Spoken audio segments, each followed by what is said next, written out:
마치 밭에 감추인 보화와 같으니 사람이 이를 발견한 후 숨겨두고 기뻐하며 돌아가서 자기의 소유를 다 팔아 그 밭을 사느니라. 또 천국은 마치 좋은 진주를 구하는 장사와 같으니 극히 값진 진주 하나를 발견하며 가서 자기의 소유를 다 팔아 그 진주를 사느니라. 오늘은 내가 가장 귀한 진주라고요 라는 제목으로 함께 말씀을 나눕니다.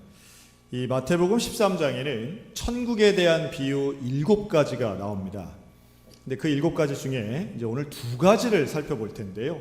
하나는 밭에 감추인 보화의 비유고, 또 하나는 진주를 찾아다니는 진주 장사의 비유입니다.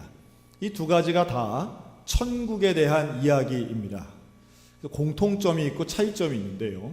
먼저 공통점은 두 이야기가 다 같은 비슷한 과정을 거칩니다. 첫째는 발견하는 것이고, 두 번째는 자기의 있는 소유를 다 팔아서 그 귀한 것을 사는 겁니다. 그런데 차이가 있습니다. 이 2가지 이야기의 관점의 차이를 오늘 깨닫고 함께 나누는 것이 오늘 설교의 주제인데요. 천국에 대한, 같은 천국이지만 보는 관점에 따라서 조금 다를 수 있다라고 하는 겁니다. 먼저 밭에 감추인 보화에 대한 이야기입니다. 이 비싼 보화가 밭에 감추어져 있던 거죠. 근데 이걸 어떻게 찾았는가? 말 그대로 우연히 찾습니다. 이 사람은 이 밭에 있는 보화를 아마도 일을 하는 중에 찾았을 겁니다. 그냥 눈으로는 못 봤겠죠. 약간 묻혀 있는 것을 곡괭이질을 하든 아마도 밭일을 하든 하는 가운데에 이걸 우연히 찾아냈습니다. 여기서 우리가 알 수 있는 것은 찾아낸 이 사람은 보화의 주인도 아니고 밭의 주인도 아닙니다. 또 하나, 현재 이 밭의 주인은 이 보화가 밭에 묻힌 것을 알까요, 모를까요? 모르는 사람입니다. 모르기 때문에 이 보화의 주인도 아니라고 생각할 수 있겠죠. 조금 더 생각을 넓히면, 그럼 이 보화는 원래 누구 걸까? 아마도 이전의 밭의 주인이 이걸 묻어놓고 죽었거나 사고가 났거나, 아니면 제3자가 이 밭에다가 남모르게 묻어놨을 가능성도 있을 겁니다. 어쨌건 이 보화의 귀중한 가치를 이 일하던 사람이 발견하고 이것을 가지고 이렇게 귀한 게 있네 하고 돌아가서는 자기 재산을 다 팔아서 이 밭을 샀다라고 하는 이야기가 이 숨겨진 보화의 이야기입니다. 자, 여기서 이제 우리가 보는 것은요, 이 보화가 천국이에요. 분명히 말씀하죠. 그런데 이 천국이 어디 있다는 겁니까? 눈에 쉽게 보이진 않지만 그렇다고 아주 비밀스러운 곳에 있는 것도 아니라는 것을 말씀합니다. 우리의 일상의 생활에서 우리의 생각보다는 훨씬 가까운 곳에 하나님의 나라 천국 보화가 있다라고 하는 것이고요. 그 보화가 얼마나 귀한 것인가? 사실은 이거 되게 핵심적인 사항입니다. 보화를 발견했더라도 이게 귀한 줄 모르면 자기 재산 안 팔겠죠. 그런데 이게 얼마나 귀하고 얼마나 가치 있는 것인가를 이 사람은 알아봤다는 게 참 중요합니다. 오늘 저와 여러분이 천국 보화를 알아보는 영적인 눈이 떠지시기를 주님의 이름으로 축원합니다. 우리의 일상의 생활에서, 또 오늘 예배드리는 이 시간에 하나님의 나라가 얼마나 소중한가, 얼마나 가치 있는가, 이것만 알아도 우리의 생활이 온전해지리라고 저는 확신합니다. 왜냐하면 사람은 자기가 중요하게 생각하는 방향으로 살아가기 때문입니다. 자기가 원하는 것, 그러니까 뭘 원하냐면 되게 스스로 생각할 때 제일 가치 있다라고 생각하는 걸 원합니다. 뭐 돈이 최고의 가치다 그러면 돈을 원하겠죠. 명예가 최고의 가치다 그러면 명예를 원하겠죠. 뭔가 자기가 원하는 것이 그 사람의 가치관일 텐데, 이 사람은 이 보화가 가치 있다는 것을 알았다는 거예요. 얼만큼 가치로우냐 하면 내 전 재산을 팔아서라도 이걸 가져야 되겠다라고 생각했다는 겁니다. 여러분, 우리의 전 재산은 나에게 소중해요, 안 소중해요? 당연히 소중한 겁니다. 아주 소중한 것인데 이 모든 것을 포기할 만큼, 팔 만큼 이 보화가 가치로웠다는 거예요. 자, 그런데 이 사람은 보화를 샀습니까? 밭을 샀습니까? 밭을 삽니다. 몇 가지 이유가 있는데, 여기에는 이 보화를 사기에는 자기의 재산 자체가 비교가 안 되는 거예요. 자기의 재산으로는 보화를 살 수 없어요. 여러분, 이 말은 우리가 하나님 앞에 내 재산을 다 바쳐서 헌신하고 충성하는 건 분명히 중요한 일이지만 그러한 충성과 헌신으로 우리가 천국을 소유하는 건 아니라고 하는 겁니다. 여러분, 천국은 노력으로 가는 것이 아닙니다. 천국은 우리의 공로로 취하는 것은 결코 아닙니다. 하지만 그 천국을 바라보고 천국을 믿는 사람은 기쁜 마음을 가지고 내 것을 헌신할 수 있는 줄로 믿습니다. 이 사람이 이 보화를 발견하고요, 돌아가서 자기 재산을 처분하는데 억지로 한 게 아니에요. 슬프게 한 게 아니에요. 아주 기쁘게 자기 재산을 처분합니다.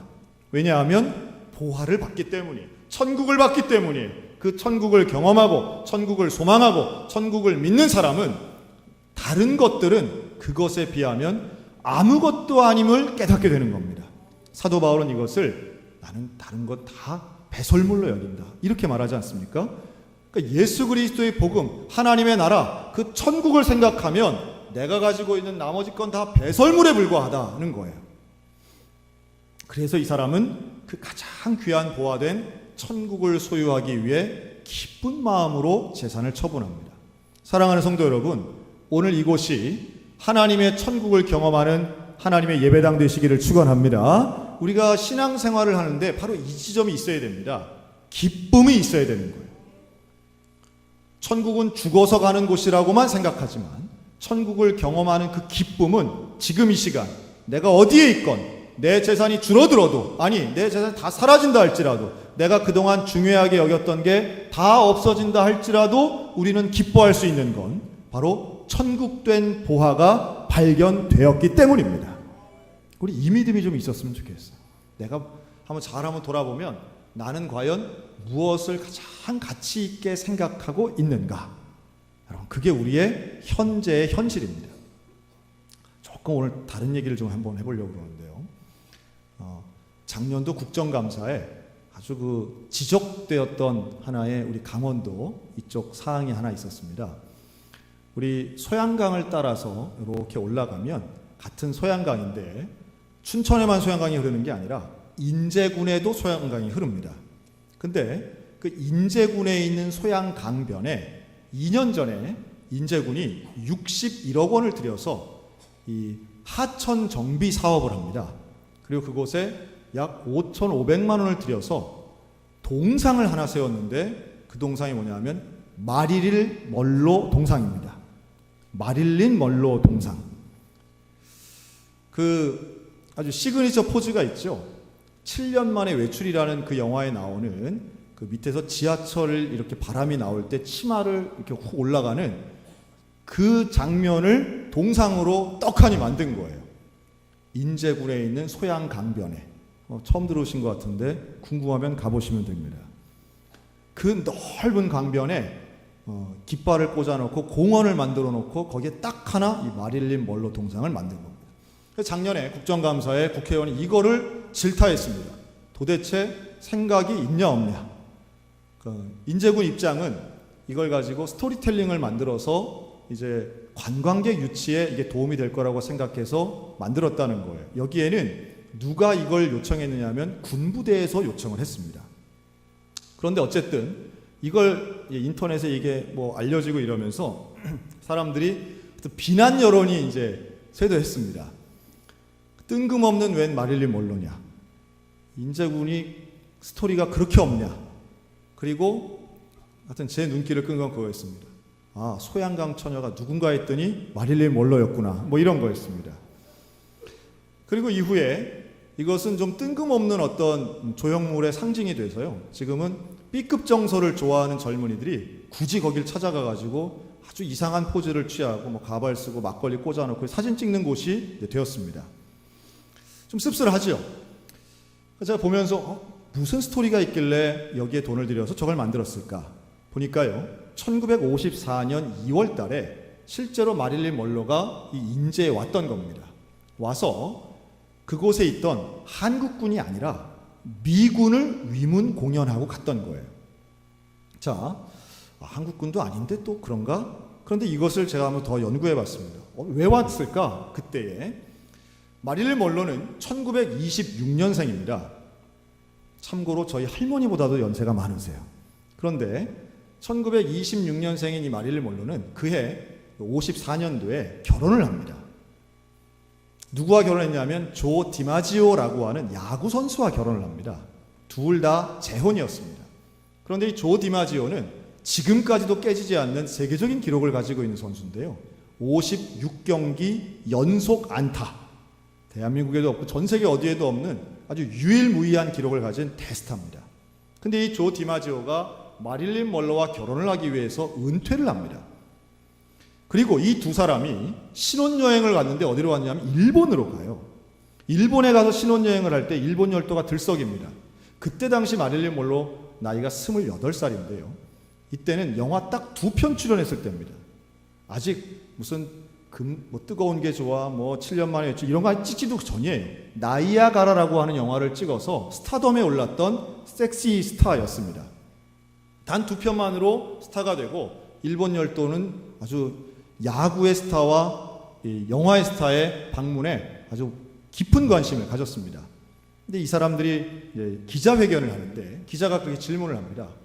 이렇게 일본을 방문해서 참 고맙습니다. 그런데 지금 저 한국 땅에선 전쟁이 벌어지고 있는데 현재 우리 미군들이 거기서 열심히 전쟁을 하고 있습니다.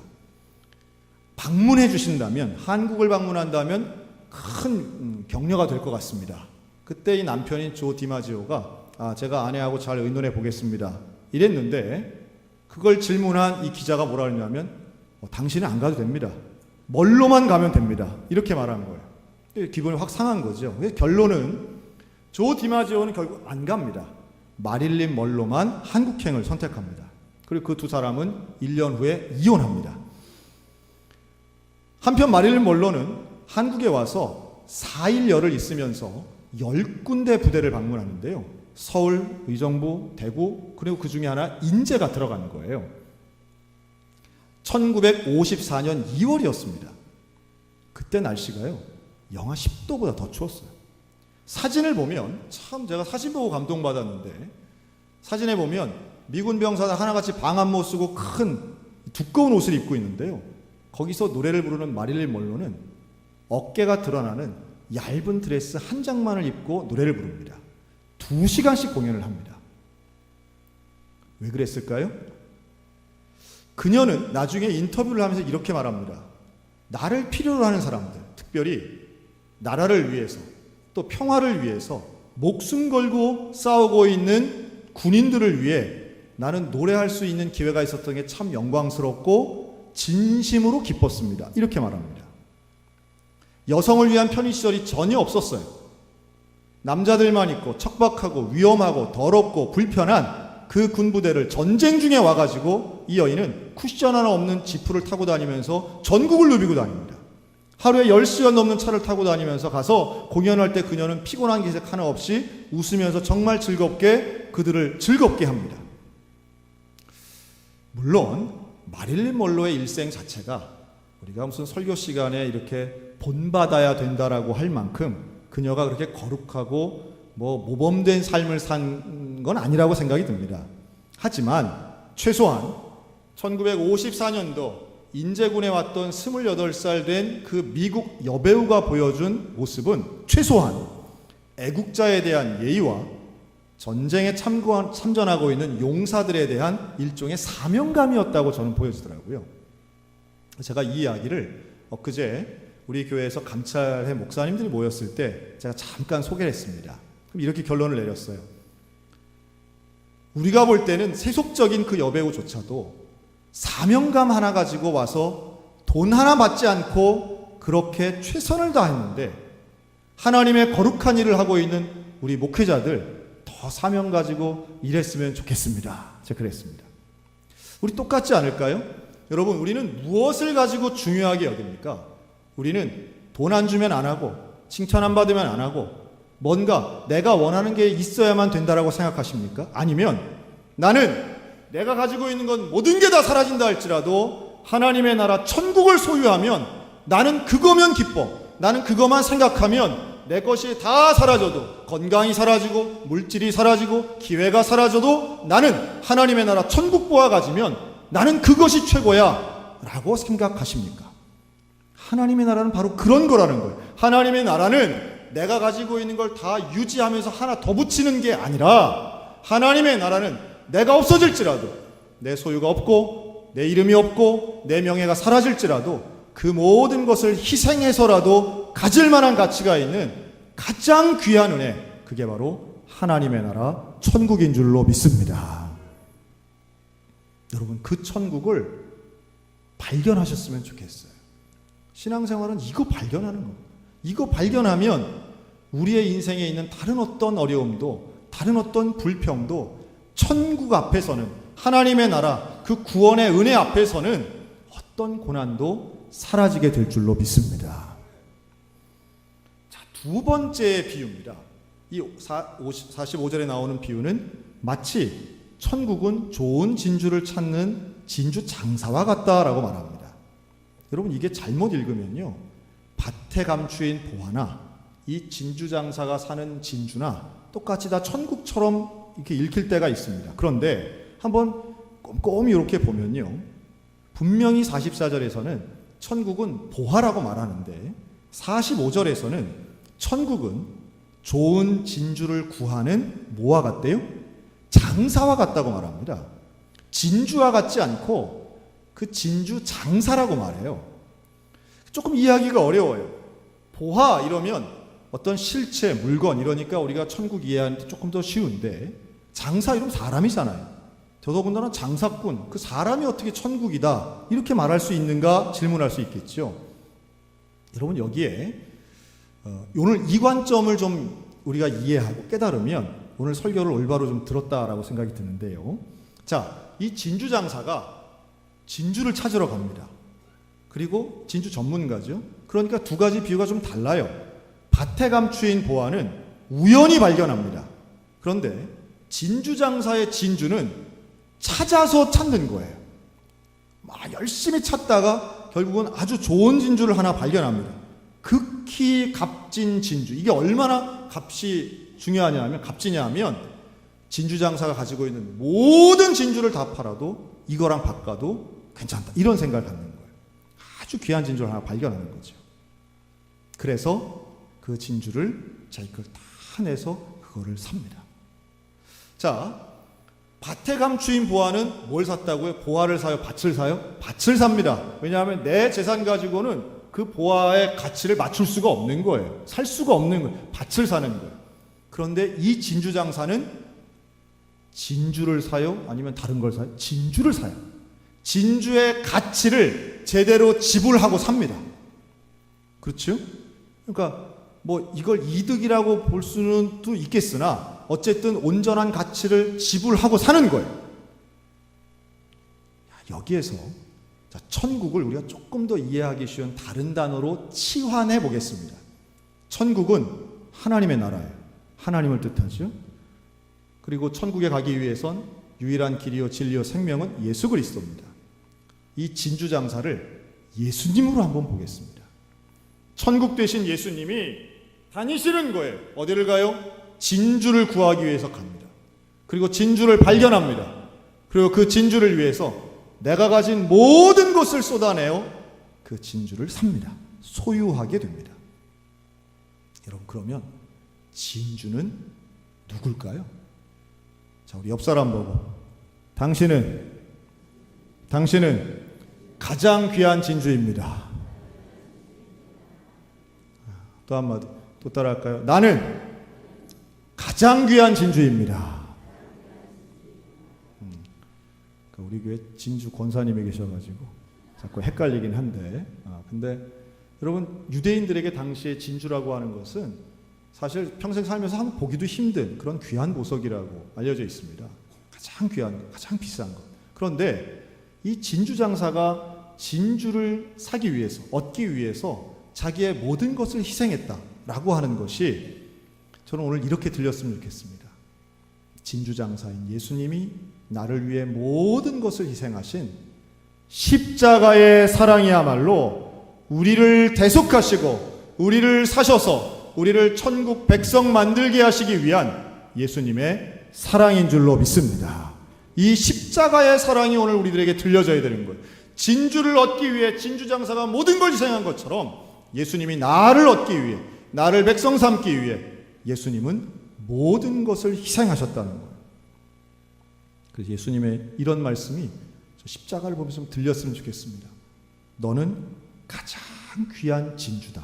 너는 나에게 가장 귀한 존재다.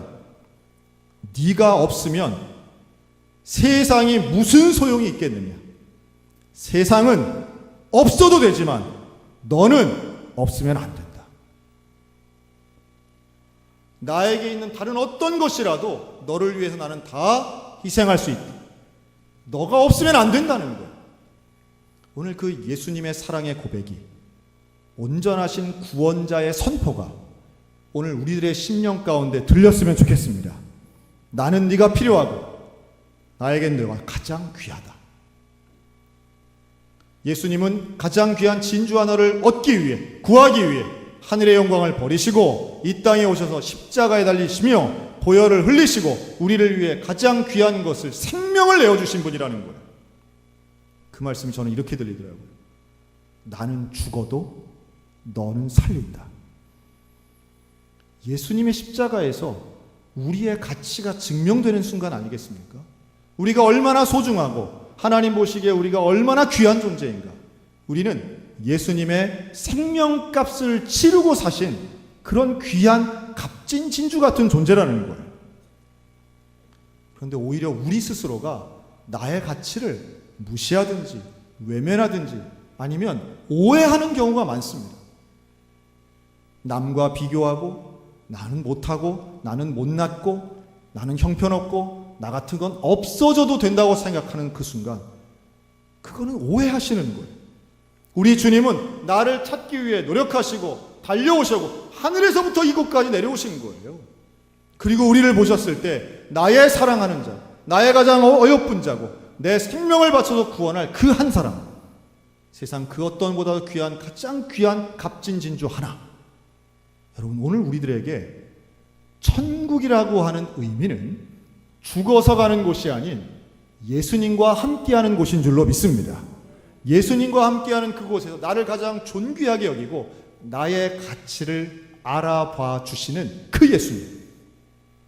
십자가 앞에 섰을 때 우리는 세상에서 가장 존귀한 존재가 되는 거예요. 그 예수님이 나를 위해 돌아가시고 나를 구원하시고 나를 자녀 삼으시고 나를 영생의 은혜로 인도하신 줄로 믿습니다. 내가 얼마나 값진 존재인가 예수님 앞에 갈 때에 더 분명해지는 거예요. 진주의 가치를 알아보는 이 전문가 진주장사 눈에 그 가치가 더 잘 보이는 겁니다. 우리를 알아주시고 우리를 구원해 주시고 우리를 위해 대가를 지불해 주신 그 예수님 앞에 일생을 감사하며 살아가는 우리 모두가 되었으면 좋겠습니다. 보아와 같은 천국을 소유하면 기쁨이 있어요. 그런데 나를 찾아오신 천국 되신 예수님을 만나면 우리엔 감사가 있는 겁니다. 이 영광된 시각의 차이가 있지만 온전한 천국에 대한 이해가 우리의 삶을 덮었으면 좋겠습니다.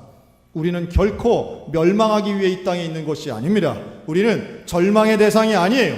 우리는 귀하면서도 천국을 소유하면서도 그 천국의 복음을 이제는 세상 가운데 증거하는 하나님의 일꾼들 돼야 될 줄로 믿습니다. 나를 사신 그 예수님 앞에 감사하면 기쁘게 헌신할 수 있어요.